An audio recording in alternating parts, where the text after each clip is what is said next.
So you mentioned, for example, the fact that there's different birth narratives, and the example that there are different cuts at the resurrection as to exactly what seems to happen at different points. So I think it's very hard to answer kind of why a specific gospel just does that thing without thinking about how that particular document works in toto, if you will. And I think it would be the same. That let me give you another analogy. Let's say there was a book written about Churchill, and it starts his life. It starts the narrative about Churchill when he becomes prime minister just before the war, and it carries on. It largely details that. It would become fairly apparent to me that the purpose of that biography was to really focus on his political leadership, if you like.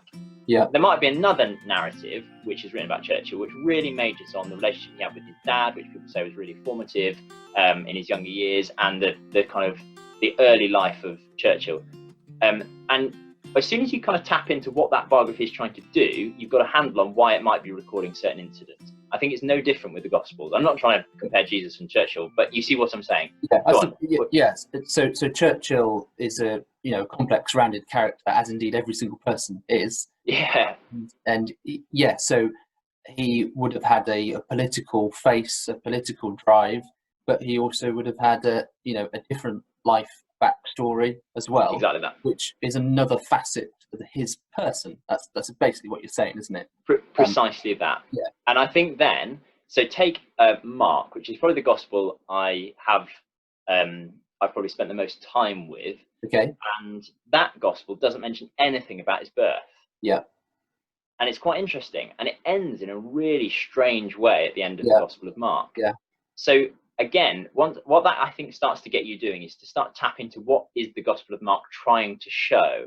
And when you read Mark's Gospel, for example, early on in the Gospel of Mark, it uses one word really often, and it's the word that would be translated into English something like immediately or quickly or straight away. And you get the impression that actually the Gospel of Mark is almost racing to get you to the point where something big's going to happen.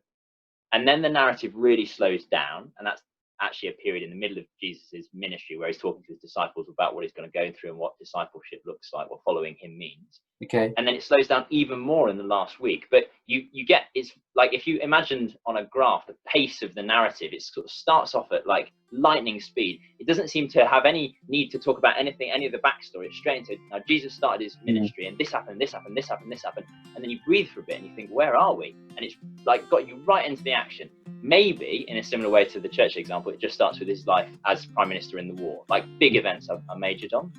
And so I think in the particular context of Mark, the birth story of Jesus, Mark didn't, I would argue, didn't choose to include that because it wasn't relevant to the narrative he was talking about. That's not to say Jesus wasn't born, because clearly he was, but that bit wasn't perceived as being important in the force of the narrative that Mark is getting at.